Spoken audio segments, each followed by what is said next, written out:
જે કામ કરી રહ્યા છે 5 વર્ષ સુધી કામ કરી રહ્યા છે એ બીજી રિસ્પોન્સિબિલિટી હતી. હવે તમને લેગસી રાખી જવાનું છે. તો હવે આ જે એજ છે ને આપણી એ બહુ ઇવેન્ટફુલ એજ છે. તો યાદ રાખજો, બહુ ઇવેન્ટફુલ એજ છે. શું કામ એમ કહું છું? કારણ કે આપણે જે ઓર્ગન્સ છે ને હવે બધા ડિજનરેટ ગમે કે દાદા ઓર્ગન્સ ડિજનરેટ તમારો ડિઝીઝ આવવાનો વાર નહીં લાગે. આગળ આવું છું સમાચાર તમને રિમાઇન્ડ કરું છું. આગળ જે હું બોલો ને તમારી રિસ્પોન્સિબિલિટી તમારા બોન્ડ્સ હવે બધા વીક થતા જાય છે. અહીંયા જરાક કોઈ માણસ પડી જશે તો રિપોર્ટ વિચાર કરો 2 મિનિટ ખાશે. તમારી ઇમ્યુનિટી બહુ લો થાય છે. આ બધું ખ્યાલમાં રાખજો. તમારી ઇમ્યુનિટી લો થાય છે. જરાક બેક્ટેરિયા ઇન્ફેક્શન થશે કે તમારા માટે કંઈ મોટું થશે. યંગ માણસ સલીમભાઈ જેવો તો કાંઈ નહીં. તમારું બ્રેઇન જે છે ને આસ્તે આસ્તે સ્લો થતું તમારી રિસ્પોન્સિબિલિટી તમને સમજાય છે શું છે. તમારું બ્રેઇન પણ આસ્તે આસ્તે સ્લો ડાઉન થશે. તમે વધારે હવે ધ્યાન રાખજો, તમે એક્સિડન્ટ પ્રોન થઈ જશો. તમે ધ્યાન નહીં રાખો ચાલવામાં, લાઇટ વગર ચાલવામાં, ઉઠવામાં, ઉઠવામાં, બાથરૂમ જવામાં, આ બધું બહુ ધ્યાન રાખવાનું છે કે નાનું એક્સિડન્ટમાંથી બહુ મોટું થઈ જશે. જ્યારે માણસોના હિપ બોન ને બધા બોન્સ તૂટી જાય છે એની ઉંમર ઘણી વખત શોર્ટ થઈ જાય છે. આ છે ને સ્ટેટિસ્ટિક્સ કે અને તમે એ પણ વિચાર કરો કે તમારું જે સોશિયલ સર્કલ હતું, મારી પોતાની હું વાત કરું છું, મારું જે સોશિયલ સર્કલ હતું, મારા સ્કૂલમેટ જે હતા 50 વર્ષ પહેલા, આજે 5-6 તો ગુજરી ગયા છે. એટલે તમારું સોશિયલ સર્કલ પણ હવે ઓછું થતું જશે. એ તમે બધું આ હું જે કહી ગયો બધું તમે ધ્યાનમાં રાખજો કે આ બધું આવવાનું છે. પણ એક ચીજ ડેફિનેટ છે કે તમે જ્યારે ઉંમર થાય છે તમારી તો તમે છે ને વટાઈ ગયા છો, ઘણા ઠોકરો ખાધા છો, ઘણા મુસીબતમાંથી તમે વટાણા છો. તમારું હવે છે ને વિઝડમ વધી ગયું છે. તમારું વિઝડમ હવે વધી ગયું છે. આ વિઝડમ તમે યંગ જનરેશનને આપી શકો છો. એટલે તમારા પોતાને તમે કોઈ દિવસ યુઝલેસ નહીં સમજતા. હવે ટાઈમ આવ્યો છે, તમારો ટાઈમ આવ્યો છે કે તમારું જે મકસદ છે ને, લાઈફનું જે મકસદ છે ને એને તમે ચેન્જ કરો. પાછું બોલું છું, તમે યુ આર નોટ યુઝલેસ. એજ પછી ઘણાને એમ થાય છે કે તમે હવે યુઝલેસ થઈ ગયા છો. તમે યુઝલેસ નથી, તમે છે ને બહુ ફૂલનેસમાં છો. હવે જે તમે ક્યાંય પહોંચી ગયા છો, આટલા બધા એક્સપિરિયન્સ જે હું કહી ગયો, તમારામાં હવે ફૂલનેસ છે. તમે હવે યંગ જનરેશનને એડવાઇસ આપી શકો છો, ગાઈડન્સ આપી શકો છો.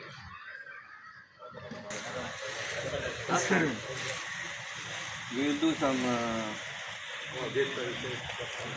yeah, આખું ગળું ફરાવવાનું. જોજો આસ્તે આસ્તે.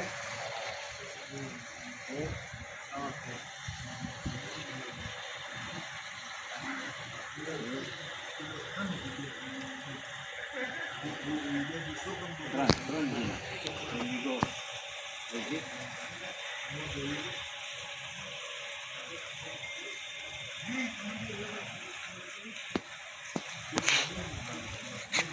Okay.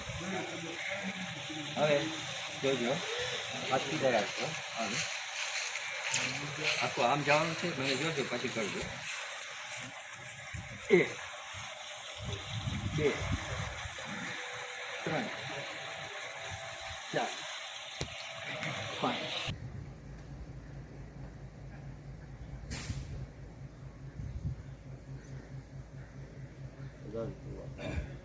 الله أكبر. بسم الله الرحمن الرحيم. اللهم صل على محمد وآل محمد. رب اغفر وارحم وأنت خير الراحمين. ربنا اغفر لي ولوالدي وللمؤمنين يوم يقوم الحساب.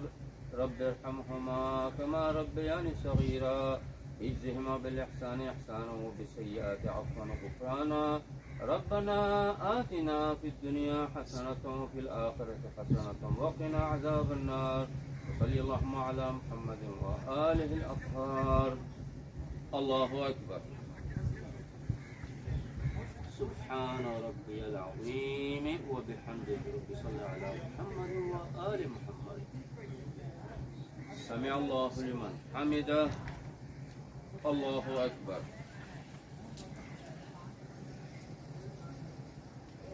سبحان ربي الأعلى وبحمده وصلى على محمد وآل محمد. الله أكبر. أستغفر الله ربي وأتوب إليه. الله أكبر. سبحان ربي الأعلى وبحمده وصلى على محمد وآل محمد. الله أكبر. الحمد لله. أشهد أن لا إله إلا الله وحده لا شريك له وأشهد أن محمدا عبده ورسوله. اللهم صل على محمد وآل. You go back on your back જેટલું જવાય એટલું, ઓકે, જેટલું જવાય એટલું, પછી turn to your left, okay, જેટલું જવાય એટલું, turn to your right, and then in the middle, and then go back. તમારી બેક સ્ટ્રેચ થાય છે હવે, જેટલી બેક સ્ટ્રેચ છે જેટલે સુધી જઈ શકો, બહુ સ્ટ્રેચ નહીં કરજો if you can't do it. Okay, again, and then again, in the middle, in the middle. Let's do only two because this is difficult for the back. ઘણાને back problem હશે. હવે 4, 5. Same with right. 1, 2, 3, 4, 5. Clockwise. 1, 2, 3, 4, 5.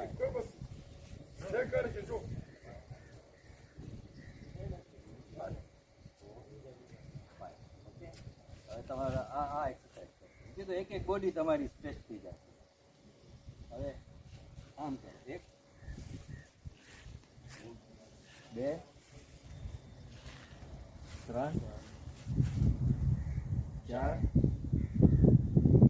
5. આ થઈ ગયું. હવે એક જેટલું stretch થાય સ્ટ્રેટ, 1, 2,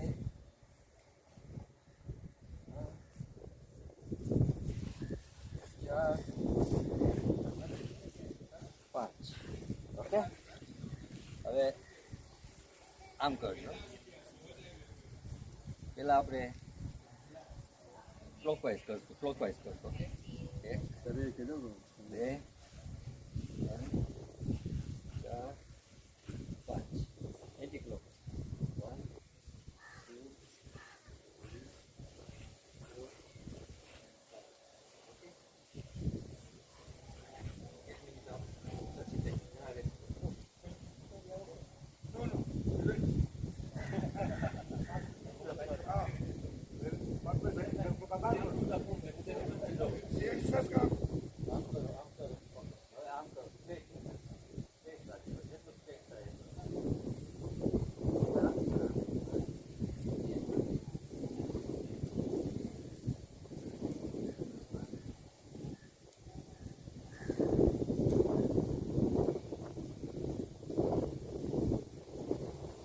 કાંઈ ખબર નથી. તો ગામડીઓ એને સાંભળીને એનો જવાબ આપે છે, અને જવાબ આ ગામડીઓનો જવાબ જોવા જેવો છે. એ કહે છે ને કે મને જે ખબર છે તે તને ખબર નથી. કે મને ખબર છે કે હું ક્યાં છું, તને ખબર નથી તું ક્યાં છું. આ ટૂચકો જે છે ને મેં એટલા માટે તમને આપ્યો કે આ બહુ આમાં અંદર એક હિકમતની વાત છે કે આપણા બધાય માટે આ હિકમત છે કે આપણને જાણવું જોઈએ કે આપણે ક્યાં, આપણે કોણ છે અને આપણે ક્યાંથી આવ્યા છીએ. તો જો તમને તમારી રજા હોય તો હું જરાક આગળ વધું. અલ્હમ્દુલિલ્લાહ. જરાક પણ જરાક જ આગળ વધું. મને એમ થયું કે મેં 2 વર્ષ પહેલા એક કિતાબ કાઢી હતી, ખોજાશિયા ઇસ્નાશરીઝ ઓફ ઈસ્ટ આફ્રિકા, એટલે કે આપણી બધાની ઇતિહાસ મેં લખી હતી. તો મને થયું કે હું થોડોક તમને ચિતાર આપું અંદર કે એક હિકમતની કે 2 હિકમતની વાત છે કે મેં તમારી સાથે શેર કરી.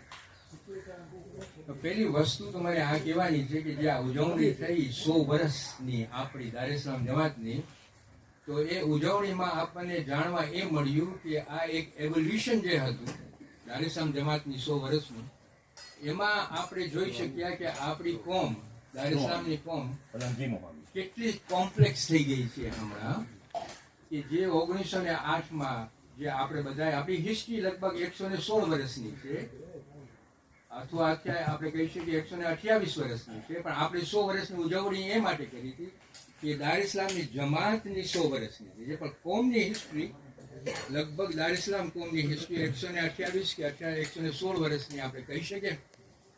આપણી ઇસ્લામની હિસ્ટ્રી, આપણી પોતાની ઇસ્લામની હિસ્ટ્રી 700 વર્ષની છે, આપણે જઈ શકીએ છીએ ત્યાં સુધી. તો મને કોન્સન્ટ્રેટ કરવું છે કે આ દાર ઇસ્લામની જે હિસ્ટ્રી છે તે, તો ઇબ્ન બટુટા કરીને એક હિસ્ટોરિયન હતો, એ જ્યારે અહીંયા ઈસ્ટ આફ્રિકામાં આવ્યો ત્યારે એને જોયું કે કિલ્વામાં, મલિંડીમાં, મોમ્બાસામાં અને લામુમાં મુસ્લિમ સિવિલાઇઝેશન હતું. પણ એ મુસ્લિમ સિવિલાઇઝેશન હતું, પણ ઇન્ડિયન્સ દેખાતા નહોતા એ ટાઈમે. પણ 1873માં જ્યારે સુલતાન ઓફ ઓમાન પોતાનું ઝાંઝીબાર એક હેડક્વાર્ટર બનાવ્યું, ત્યારે એક વસ્તુ એને બહુ ઉમદા વસ્તુ કરી.